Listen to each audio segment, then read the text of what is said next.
तो चलिए समझते हैं एकदम आसान भाषा में कि हम अवतल दर्पण के लिए उसके दर्पण सूत्र का निगमन कैसे करेंगे। दर्पण सूत्र का मतलब ये जो हम लिखते हैं ना कि 1/f बराबर 1/u प्लस 1/v, यही हमारा दर्पण सूत्र कहलाता है। तो इसकी स्टार्टिंग जहां से हम करते हैं, हम कहते हैं कि माना AB एक वस्तु है जिसका एक अवतल दर्पण m1 m2 से परावर्तन के पश्चात प्रतिबिंब a डैश b डैश बनता है, जैसा कि निम्न चित्र में दर्शाया गया है। तो ये हो गई हमारी कोई एक वस्तु AB। हमने कहा माना AB एक वस्तु है, तो ये हमारी वस्तु हो गई AB। आगे कह रहे हैं कि जिसका अवतल दर्पण m1 m2 से परावर्तन के पश्चात प्रतिबिंब a डैश b डैश बनता है। तो हमने माना ये वस्तु हमारी AB है और ये हमारा अवतल दर्पण हो गया m1 और m2। तो AB हमारी एक वस्तु हमने माना, ये अवतल दर्पण m1 और m2 हो गया। आगे कहता है से परावर्तन के पश्चात प्रतिबिंब a डैश b डैश बनता है। तो अगर ये वस्तु AB है तो इसका प्रतिबिंब a डैश b डैश बना देते हैं। तो हमको पता है अगर ये वस्तु है तो यहाँ कहीं पे उसका फोकस होगा और यहाँ कहीं पे उसका वक्रता केंद्र होगा। अब जब प्रकाश की किरण यहाँ से चलेगी तो मुख्य अक्ष के जो समांतर जाएगी, यहां से टकराने के बाद फोकस से होके चली जाएगी, और दूसरी प्रकाश की किरण जो हमारी वक्रता केंद्र C से जाएगी वो दर्पण से टकरा के इसी रास्ते पे फिर वापस चली आएगी। और हम कहते हैं कि ये किरणें जहां पे काटेंगी एक दूसरे को, यानी यहाँ पे पहली वाली किरण ये है, दूसरी वाली किरण ये है, ये दोनों एक दूसरे को जहां काटेंगे यानी ये जगह, यहाँ पे हमारा प्रतिबिंब बन जाएगा। अब देखो स्टार्टिंग हुआ था B से, यानी B से दोनों किरणें मिली थी, तो जहां पे मिलेंगी वो भी क्या रहेगा, B ही रहेगा। पर ये प्रतिबिंब है तो इसलिए हो जाएगा B डैश, और ये A की जगह पे हमारा क्या हो जाएगा, A डैश। तो ये जो ऊपर जितनी बात लिखा था उसको हमने यहाँ चित्र में दिखा दिया कि निम्नवत चित्र में दर्शाया गया है कि AB हमारी एक वस्तु है, m1 m2 से परावर्तन के पश्चात एक प्रतिबिंब A डैश B डैश बन रहा है। आगे हम कहते हैं कि माना वस्तु की ध्रुव। अब ध्रुव क्या रहता है कि ये अगर उसका मुख्य अक्ष है तो मुख्य अक्ष दर्पण को जिस जगह पे काटता है वही उसका ध्रुव P कहलाता है। तो हम कहते हैं कि माना ध्रुव P से वस्तु की दूरी, ये हमारा ध्रुव P हो गया, ये हमारी वस्तु A पे रखिए। तो हम कहते हैं कि माना P से जो A तक की दूरी है, ध्रुव P से वस्तु की दूरी जो PA है, वस्तु की दूरी को हम किससे दिखाते हैं, U से। तो हमने माना कि वस्तु की दूरी जो PA है वो हमारी U है, और ये ध्रुव के बाएं साइड है, इसलिए U की जगह पे हम क्या यूज कर लेंगे, -U। जैसे चिन्ह परिपाटी में हम जब नापते हैं किसी दूरी को तो उसके ध्रुव से नापते हैं। अगर ध्रुव के कोई चीज दाहिनी साइड रहती है तो हम उसको प्लस लेते हैं, अगर ध्रुव के बाएं साइड रहती है तो उसकी दूरी के साथ हम माइनस का साइन यूज करते हैं। तो हमने कहा कि माना जो हमारी वस्तु AB है, ये ध्रुव P से A जो है, यानी P से A तक की जो दूरी वस्तु की दूरी है PA, वो -U है। इसी प्रकार तथा ध्रुव P से प्रतिबिंब की दूरी, प्रतिबिंब की दूरी क्या होगी, A डैश पे बन रहा है तो P से A डैश की दूरी जो हमारी PA डैश है, प्रतिबिंब की दूरी को हम V से दिखाते हैं, और ये ध्रुव के बाएं साइड है तो इसलिए हम क्या लगा देंगे, -V। तो हमने माना कि ध्रुव P से वस्तु की दूरी U है और चिन्ह के साथ -U। इसी प्रकार प्रतिबिंब की ध्रुव P से जो दूरी है वो V है और साइन के साथ हमारा क्या हो जाएगा, -V। तथा दर्पण की वक्रता त्रिज्या, तथा दर्पण की वक्रता त्रिज्या, ये जो वक्रता त्रिज्या ये C, यानी P से C तक की जो दूरी है ये PC, वक्रता त्रिज्या को हम r से दिखाते हैं और ये ध्रुव के बाएं साइड है तो इसके साथ भी क्या लग जाएगा -r, तथा दर्पण की फोकस दूरी, दर्पण की जो फोकस दूरी होगी ये वाली दूरी यानी P से कहां तक, F तक, ये P से F, ये बराबर हो जाएगी फोकस दूरी को हम F से दिखाते हैं और ये बाएं साइड है तो इसलिए क्या हो जाएगा -F हो जाएगा। आगे हम अब क्या करते हैं, हम ये जो बिंदु है इसको मान लेते हैं कि ये कोई बिंदु हमारा D था और इस बिंदु D से मुख्य अक्ष पे एक अभिलंब DN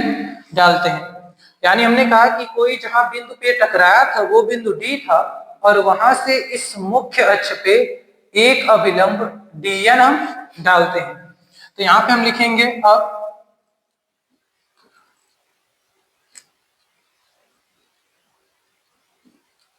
परावर्तक बिंदु D से मुख्य अक्ष पर एक अभिलंब DN डालते हैं। तो हमने क्या किया, यहां से D से एक मुख्य अक्ष पे एक अभिलंब DN बना दिया। अब ध्यान देने की बात है, अगर ध्यान से देखो तो ये वाला जो त्रिभुज हमारा है ABC और जो त्रिभुज हमारा है CB डैश और A, तो ये दोनों हमारे जो त्रिभुज है यहां से हम कहेंगे त्रिभुज ABC, यानी ये जो त्रिभुज है ABC तथा त्रिभुज A dash B dash C, यानी ये जो छोटा सा दिख रहा है ना A dash B dash C, ये वाला त्रिभुज तथा त्रिभुज A डैश B डैश और C समरूप हैं। समरूप हैं कैसे समरूप होंगे, अगर ध्यान से देखो तो ये वाला जैसा त्रिभुज है वैसा ही त्रिभुज ये भी दिख रहा होगा, सिर्फ अंतर इतना है कि ये बड़ा है और ये छोटा है, ये सीधा है और ये उल्टा है, पर देखने में दोनों के दोनों क्या है, समान दिख रहे हैं। तो हम कहेंगे ये जो बड़ा वाला त्रिभुज है ABC और ये जो छोटा सा त्रिभुज है A dash B dash C, ये आपस में समरूप है। समरूप का मतलब एकदम सेम टू सेम एक जैसे दिखते हैं। जैसे होती है ना जो नॉर्मल कार होती है जो सड़कों पे दौड़ती है और जो खिलौने की कार होती है, हम कहते हैं आकार का अंतर होता है उनमें, पर वो एक दूसरे की समरूप होती हैं, यानी एग्जैक्ट वैसे की वैसे दिखती हैं। सेम यहाँ पर भी ये जो हमारा बड़ा वाला त्रिभुज है और ये हमारा ABC ये बड़ा वाला त्रिभुज है और इसके साथ ये जो छोटा सा त्रिभुज है A dash B dash C, हम कहते हैं ये दोनों दिखने में एक जैसे हैं, यानी ये दोनों आपस में समरूप है।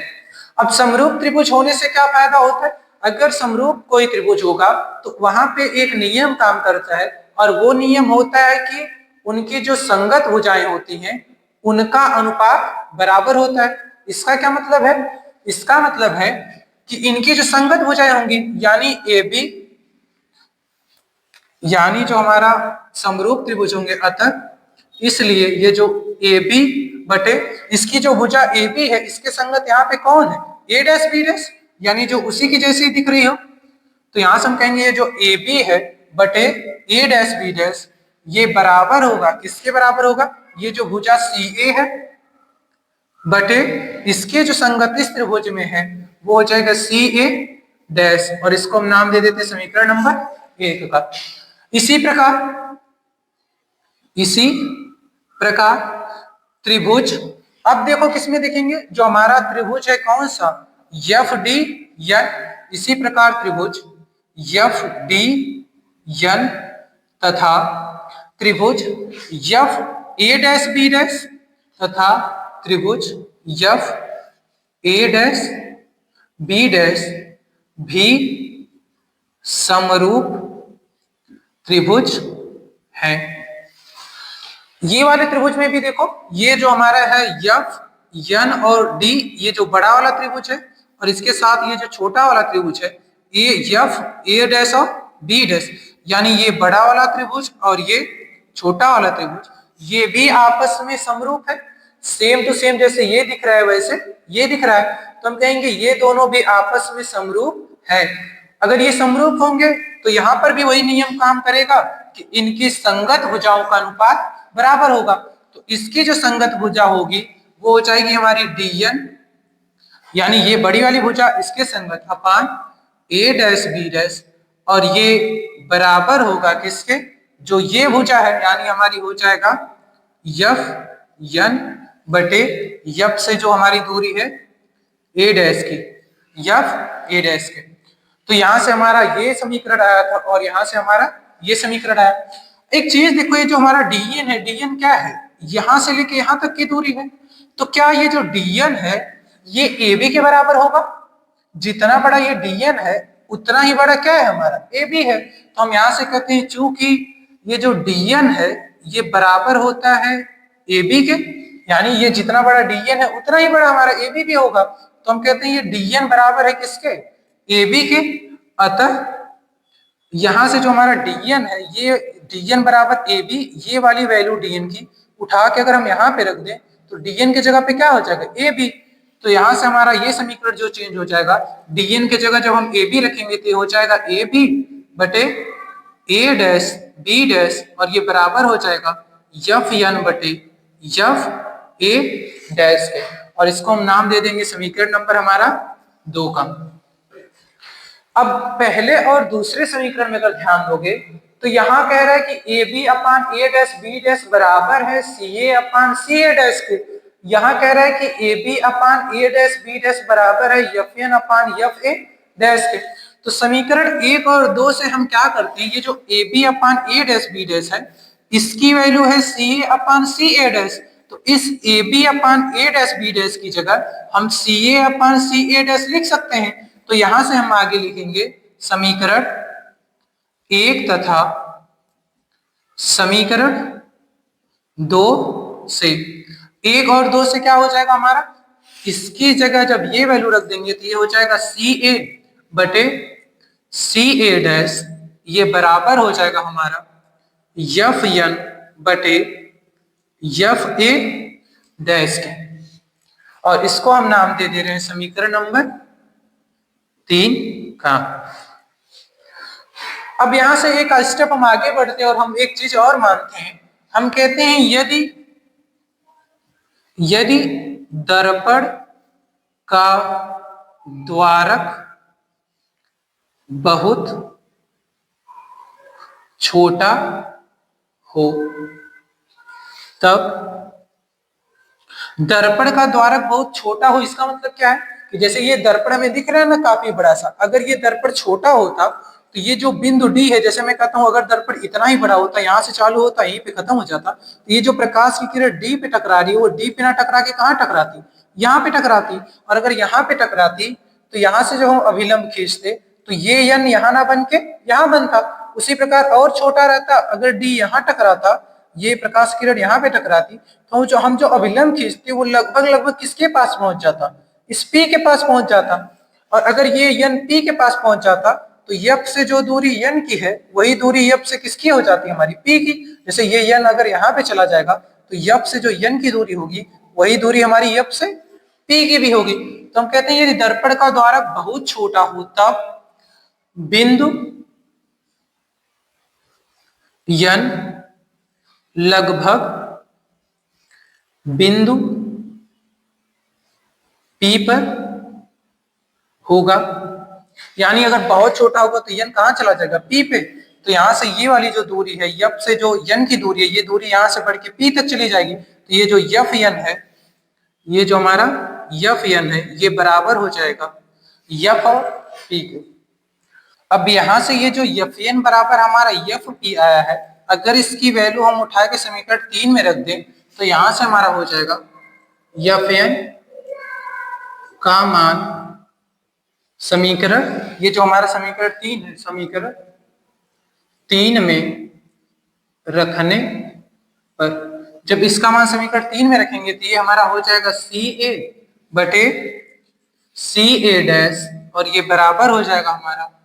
यफ एन बटे यफ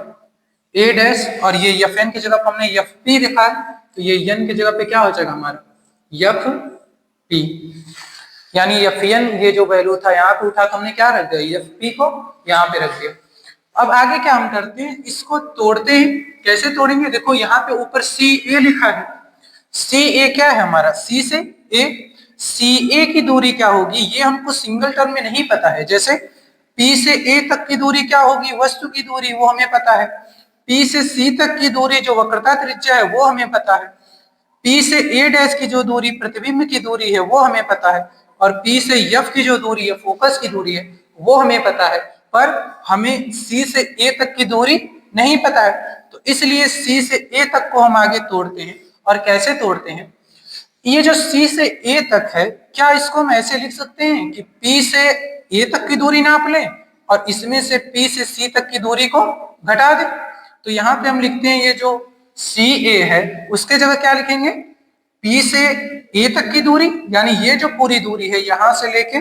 यहाँ तक, इसमें से अगर यहाँ से यहाँ तक की दूरी को घटा दें हम, तो हमारे पास यही दूरी बचेगी। तो हम CA को लिख सकते हैं P से A, यानी इसके जगह पे हो जाएगा P A माइनस ये वाली दूरी घटा दें P C बटे, इसी प्रकार C A डैश जो हमारा है, C से A डैश जो हमारा है, इसको हम कैसे लिख सकते हैं, P से C तक की दूरी नाप लें और फिर P से A डैश तक की, यानी ये जो छोटी सी दूरी है इसको घटा दें। तो ये हमारा C A डैश जो है वो आ जाएगा P से C minus P A dash के बराबर, इधर हमारा Fp है, Fp का मतलब F से P तक की दूरी, और ये हमको पता है कि F से P तक की दूरी हमारी क्या होती है, फोकस दूरी होती है। इसलिए इसको चेंज नहीं करेंगे और ये वैसे का वैसे ही रह जाएगा बटे F A डैश, यानी F से A डैश तक की दूरी पता करनी है। तो वैसे ही इसको भी करेंगे, P से A डैश नापेंगे, फिर P से F को घटा देंगे। तो ये हो जाएगा हमारा P A dash minus P F, यानी P से हमने A डैश तक की दूरी नाप ली, फिर ये P से F तक की जो दूरी है छोटी सी, ये घटा दी। अब यहाँ पे जब हमको समीकरण मिल जाता है तो लगभग लगभग हमारा डेरिवेशन कंप्लीट हो जाता है। अब सिर्फ हमको इसका मान रखना होता है। तो हम कहेंगे यहाँ से जो PA का मान है, PA का मान कितना है, माइनस U, तो यहाँ पे हो जाएगा माइनस U माइनस PC का मान हमारा है माइनस R, तो ये हो जाएगा माइनस R बटे, यहां से वापस से PC का मान रखेंगे तो PC का मान माइनस R माइनस, और ये PA डैश जो हमारा है, PA डैश का मान माइनस V है, तो यहां से हो जाएगा माइनस V, और ये बराबर होगा FP जो है हमारा, उसका मान है माइनस F, तो यहाँ पे रख देंगे माइनस F बटे जो हमारा PA डैश है, PA डैश इसका मान है माइनस V, तो हो जाएगा माइनस V माइनस, और जो PF हमारा है, P से लेके F तक की जो दूरी है वो हो जाएगी माइनस F। तो इस समीकरण में हमने जो यहां से वैल्यू निकाली थी उनका चिन्ह सहित मान रख देंगे। अब इसको जब आगे सॉल्व करेंगे तो ये जो R है, हमको पता है जो R बराबर होता है वो 2F के होता है, यानी जो वक्रता त्रिज्या हमारी होती है वो फोकस की दोगुनी होती है। तो इस R के जगह पे हम क्या कर सकते हैं, 2F लिख सकते हैं। तो ये हो जाएगा माइनस U माइनस, और ये माइनस 2F, R की जगह पर हम 2F रख देंगे बटे इस R के जगह पर भी हम 2F रख देंगे माइनस, और इस माइनस की जगह माइनस, और ये V वैसे का वैसे रहेगा बराबर minus F upon minus V, और ये माइनस और माइनस आपस में मिलके क्या हो जाएंगे, प्लस F। क्यों हो रहा है, क्योंकि R बराबर किसके होता है, 2F के। इसको आगे सॉल्व करेंगे तो हो जाएगा माइनस U माइनस माइनस मिलके प्लस 2F बटे माइनस 2F, और ये मिलके हो जाएगा प्लस V बराबर हो जाएगा माइनस F बटे माइनस V प्लस F के। अब इसको आगे जब सॉल्व करेंगे तो इनका आपस में तिर्यक गुणा कर लेंगे। जब यहाँ से तिर्यक गुणा करेंगे हमारा, इसको इधर और इसको इधर, तो ये इसके साथ गुणा करके क्या बनाएगा, minus F minus 2F plus V के बराबर होगा, ये आपस में गुणा करेगा तो माइनस U प्लस 2F, और ये गुणा करेगा तो हो जाएगा minus V plus F। F अंदर गुणा करेगा तो माइनस माइनस हो जाएगा हमारा प्लस 2F स्क्वायर, और ये इसके साथ जब जुड़ेगा तो हो जाएगा माइनस F V, ये बराबर होगा, ये माइनस U एक बार इससे गुणा करेगा फिर इससे गुणा करेगा, तो माइनस U जब इससे गुणा करेगा तो ये हो जाएगा माइनस यूवी और ये माइनस माइनस आपस में मिलके क्या हो जाएंगे प्लस यूवी। इसी प्रकार ये माइनस यू जब इससे गुणा करेगा तो ये हो जाएगा माइनस यू एफ, और ये अब 2f इससे गुणा करेगा तो हो जाएगा माइनस 2f v, और ये 2f जब इससे गुणा करेगा तो हो जाएगा प्लस 2f स्क्वायर। यहां से जब इसको आगे सॉल्व करेंगे तो ये 2f स्क्वायर से 2f स्क्वायर खत्म हो जाएगा, और यहाँ पे हमारे पास जो माइनस एफ वी है इधर माइनस 2f v है, ये माइनस 2f v इधर आएगा तो हो जाएगा plus 2f v minus F V बराबर हो जाएगा, ये हमारा हो जाएगा U V minus U F के, ये वाला माइनस 2f v पहले ही इधर जा चुका है। अब यहां से दो में से एक चला जाएगा तो बचेगा हमारे पास क्या एफ वी बराबर, अच्छा अगर इस यू एफ को इधर लेते आए तो इधर माइनस है तो इधर आके क्या हो जाएगा हमारा प्लस हो जाएगा, तो ये हो जाएगा F V plus U F, और ये बराबर हो जाएगा हमारा यू वी के। अब यहां से हम क्या करते हैं, दोनों पक्षों में यू वी एफ से भाग देने पर, अगर इनमें हम u v और f से भाग दे दें तो हमारे पास बचेगा क्या, ये हो जाएगा एफ वी बटे you V F plus U F बटे यू वी एफ बराबर यू वी बटे यू वी और एफ। अब यहाँ पे देखो ये जो ऊपर हमारा है एफ और v, इस एफ और v से कट जाएगा तो बचेगा क्या, सिर्फ 1/u बचेगा,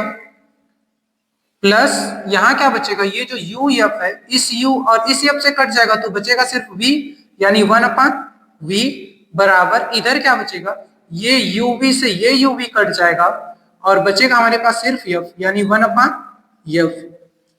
और यही हमें निकालना था कि 1/f बराबर होता है 1/u प्लस 1/v। तो इसी चीज को हम चाहे तो उल्टे करके लिख सकते हैं, ये हो जाएगा 1/f बराबर 1/u प्लस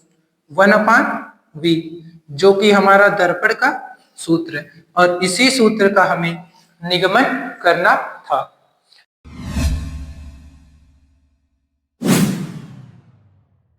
बात करते हैं उत्तल दर्पण के लिए दर्पण सूत्र के निगमन की। तो अगर अवतल दर्पण का दर्पण सूत्र का निगमन अगर वो आपको समझ में आ गया है तो उत्तल दर्पण के दर्पण सूत्र का निगमन सिर्फ उसमें से थोड़ी सी चीजें बदल के हम उसको आसानी से कर सकते हैं। तो देखते हैं उत्तल दर्पण का दर्पण सूत्रों का निगमन।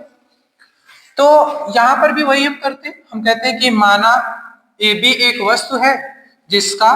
एक उत्तल दर्पण m1 m2 से परावर्तन के पश्चात प्रतिबिंब a डैश b डैश बनता है, जैसा कि निम्न चित्र में दर्शाया गया है। तो ये हो गई हमारी वस्तु ए बी,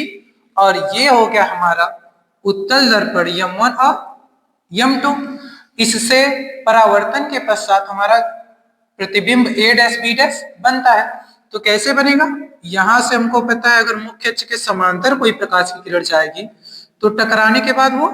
इधर चली जाएगी, पर हमको ऐसा लगता है कि जैसे वो कहां से आ रही हो, उसके फोकस से आ रही हो। यानी उत्तल दर्पण में मुख्य अक्ष के समांतर आती हुई प्रकाश की किरण टकरा के इधर चली जाती है, पर हमको ऐसा प्रतीत होता है कि जैसे ये फोकस से आ रही हो। जैसे अगर कोई यहाँ पे बैठ के देखे तो उसको तो यही लगेगा ना कि ये किरण इधर से आ रही है, यानी कहां से आ रही होगी, फोकस से आ रही होगी। दूसरी जो रहती है हमारी किरण, जो दूसरी किरण हमारी जाती है वक्रता केंद्र की तरफ, ये वक्रता केंद्र सी की तरफ, वो यहां से टकराती है और फिर वापस अपने ही रास्ते पे चली जाती है, पर हमको ऐसा लगता है कि जैसे वो कहां से आ रही हो, वक्रता केंद्र सी से टकरा के आ रही हो। और जिस बिंदु पे ये काटेगी, यानी ये जो बिंदु काट रही है, यहीं पे हमारा प्रतिबिंब बन जाएगा, और ये बी से चालू हुआ था तो बी ऊपर चला जाएगा और बी डैश प्रतिबिंब, नीचे ए डैश हमारा हो जाएगा प्रतिबिंब।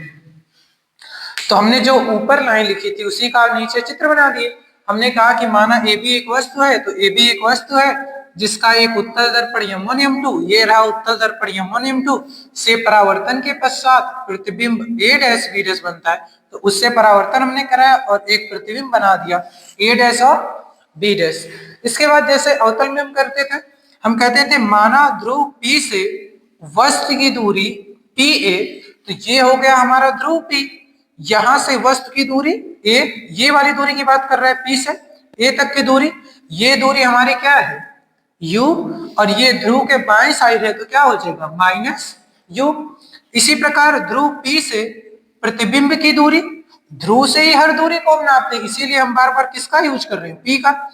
तथा ध्रुव P से प्रतिबिंब की दूरी, ये हमारा ध्रुव P,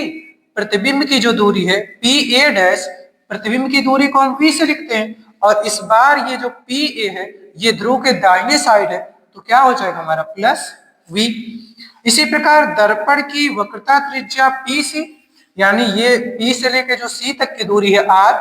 ये हमारी दाहिने साइड पड़ रही है तो ए भी क्या हो जाएगी प्लस R, और तथा दर्पण की फोकस दूरी पी एफ, यानी P से लेके जो F तक की दूरी है वो भी हमारा हो जाएगा प्लस F, क्योंकि ये ध्रुव के दाहिने साइड पड़ रहा है। आगे हम कहते हैं कि अब परावर्तक बिंदु D से मुख्य अक्ष पर एक अभिलंब dn डालते हैं, तो ये जो जिस बिंदु से टकरा के गया था इसी को हम परावर्तक बिंदु D कहते हैं, और यहां से मुख्य अक्ष पे है एक हम अभिलंब डाल देते हैं जिसको हम कहते हैं dn, यानी यहां से एक मुख्य अक्ष पे हमने अभिलंब डाल दिया और जिसका नाम हमने रख दिया dn। अब गौर करने की बात है, हमको दो त्रिभुज लेना है, एक तो है त्रिभुज ABC तथा त्रिभुज A dash B dash C। तो कौन है हमारा, ये हो गया ABC, ABC का मतलब ये दिख रहा है ना, जैसे यहाँ से A चालू होगा यहाँ B तक, फिर इसके बाद ये पकड़ते पकड़ते हमारा कहाँ चला जाएगा C और वापस चला आएगा, यानी ये जो हमारा बड़ा सा त्रिभुज यहाँ से लेके यहाँ तक फैला हुआ है। तो हम कहेंगे जो हमारा त्रिभुज है ABC तथा ये इसके अंदर जो छोटा सा त्रिभुज है A dash B dash C तथा त्रिभुज A dash B dash C, यानी ये डैश B डैश C, ये छोटा सा, एक तो हो गया बड़ा वाला ABC ये त्रिभुज, इसके अंदर ये जो छोटा सा बना है A डैश B डैश और C, ये भी देखोगे तो दोनों दिखने में एक ही जैसे दिख रहे हैं, सिर्फ साइज का अंतर है, ये बड़ा है और ये छोटा है। तो हम कहते हैं जो त्रिभुज ABC है और A dash B dash C है ये आपस में समरूप हैं। और अभी हमने देखा था अवतल में कि अगर दो त्रिभुज समरूप होते हैं तो उनकी संगत भुजाओं का अनुपात बराबर होता है, यानी यहाँ पर भी क्या हो जाएगा, ये जो AB है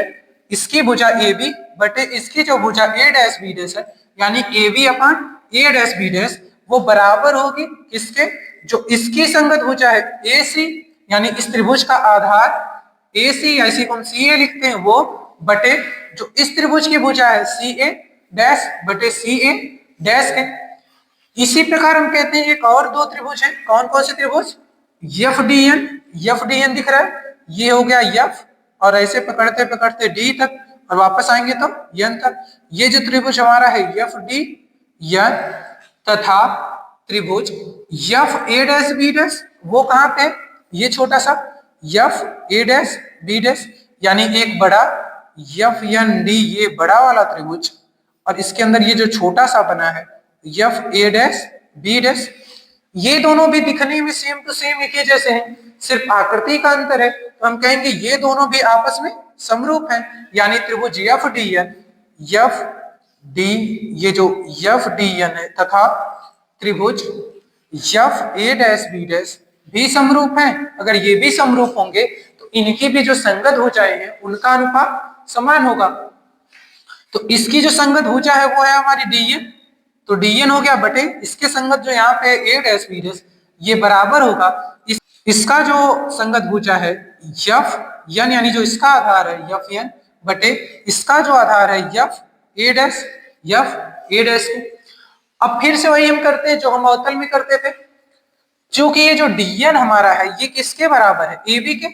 क्योंकि जितना बड़ा AB दिख रहा है उतना बड़ा क्या है हमारा DN भी है, तो यहाँ से हम कहते हैं चूंकि हमारा जो DN है वो बराबर है AB के, इसलिए इस DN की जगह पे हम AB लिख सकते हैं। तो जैसे ही इस DN की जगह AB लिखेंगे तो ये समीकरण बदल जाएगा, इसके जगह हो जाएगा AB upon A dash B dash, और ये वैसे ही FN अपान FA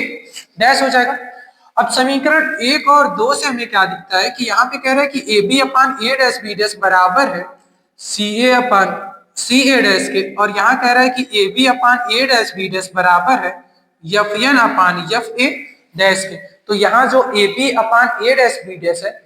इसकी वैल्यू यहाँ से सी ए अपान सी ए डैश हम रख सकते हैं। तो इसकी जगह पे जब हम सी ए अपान सी ए डैश रख देंगे तो ये हो जाएगा हमारा सी ए अपान सी ए डैश, और ये वैसे का वैसे F N upon F A dash हो जाएगा।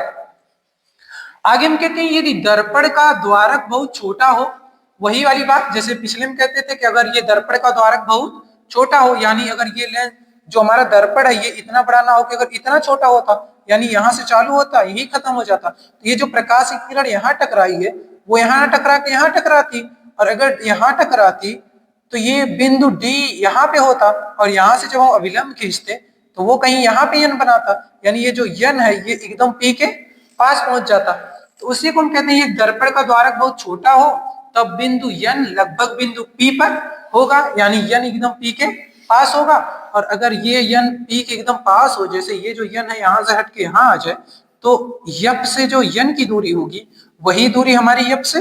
पी की होगी। तो उसी को हम लिखते हैं यफ यन, यानी यप से जो यन की दूरी है वही बराबर होगी यप से पी तक की दूरी को। तो हमने लिख दिया यफ यन बराबर होगा यप पी के। फिर ये जो यफ एन है ना, इस यफ एन की वैल्यू जो यफ पी है उसको उठा के समीकरण 3 में रखते हैं। तो हमने कहा यफ एन का मान समीकरण 3 में रखने पे जब 3 में रखेंगे तो क्या होगा, ये सी ए अपान सी ए डैश बराबर यफ एन की जगह पे हो जाएगा यफ पी अपान यफ ए डैश की जगह पे यफ ए डैश।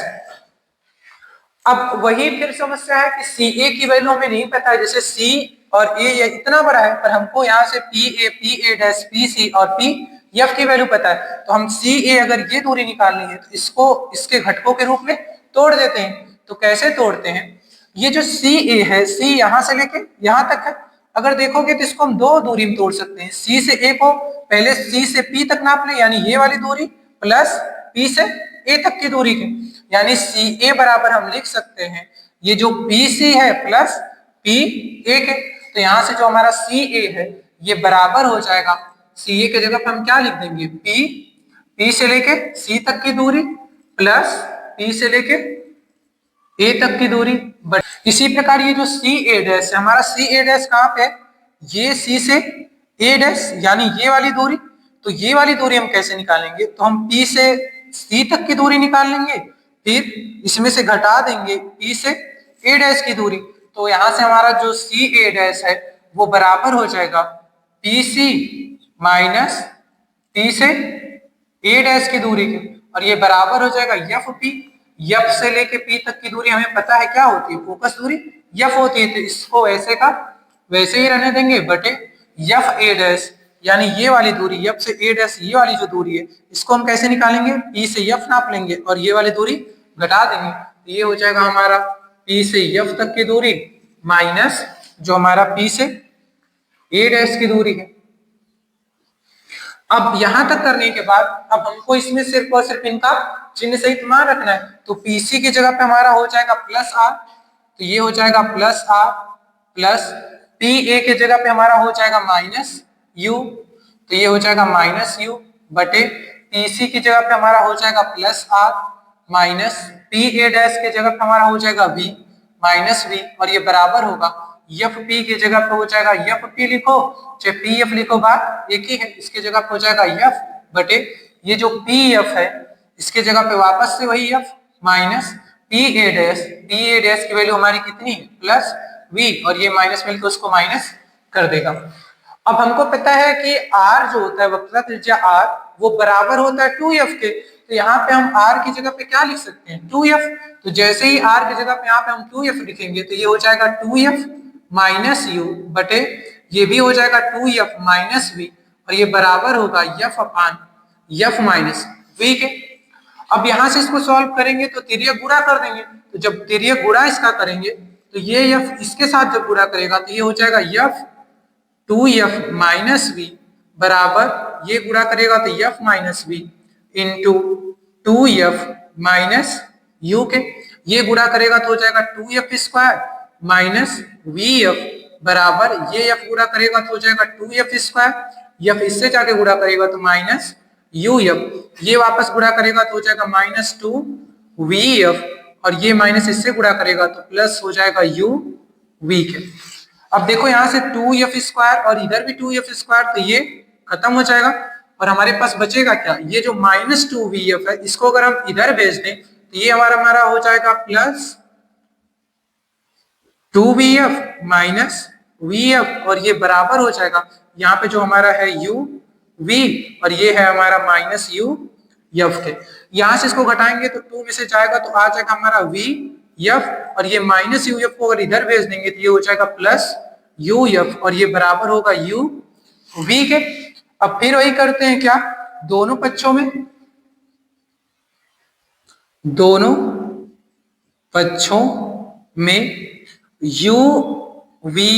uvf से भाग देने पर, जब दोनों पक्षों में हम uv और f से भाग दे देंगे तो होगा क्या, ये हमारा कन्वर्ट होके हो जाएगा vf बटे uvf प्लस